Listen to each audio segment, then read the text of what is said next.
Goldilocks didn't look like a bear. She looked like a girl with long golden hair. She wasn't furry or big, and she didn't have a tail. And when she tried to growl, it sounded more like a yell. Her nose wasn't black and her nose wasn't wet. The cubs at school teased, "You're the weirdest bear yet." She thought, they are right. I am a weird bear.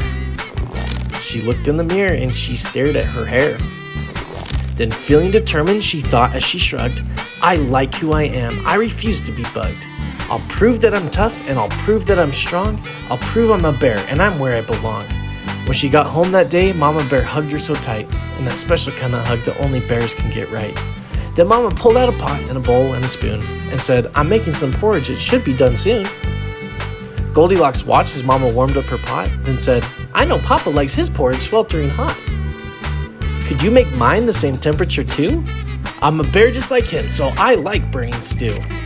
Mama looked at her cub with a questioning gaze, then said, I guess it's just one of those days.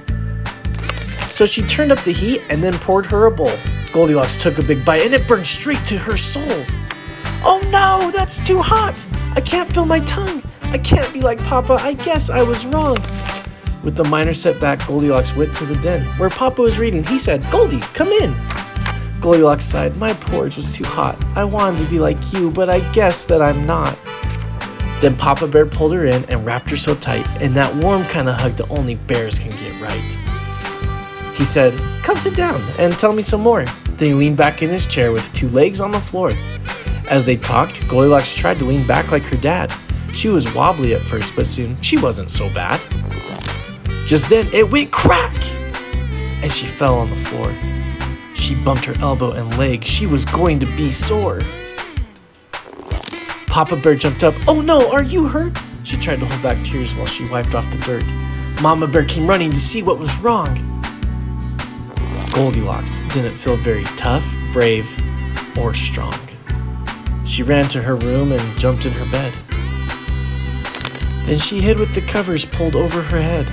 She had tried to fit in to be a good bear, but it was hard to fit in with her long golden hair. Did Mama and Papa want a cub, not a child? Would they still love her if she was tame and not wild? Just then the door opened. Mama and Papa came in. Hey, baby bear, Papa said with a grin. Then Mama Bear added, it's been quite a day. Goldilocks cried, I wish it wasn't this way. She pulled down the covers. She had a tear in her eye. I just don't belong no matter how hard I try. Papa looked at Mama and they both wrapped her tight in a giant bear hug that only bears can get right. Then Papa Bear said in his gentle, deep voice, we love you, my dear. You're in our family by choice. And Mama Bear added, as Mama Bears do, you're our little girl. Goldilocks knew it was true. You don't need to try to be someone you're not. We love you for you, and we love you a lot. You're kind, you're smart, you're brave, you're strong. You're part of our family. This is where you belong. Mama wiped her tear and Papa ruffled her hair. Goldilocks smiled because she knew that they cared. Then she wrapped both arms around them and hugged them so tight in a perfect bear hug that only bears can get right.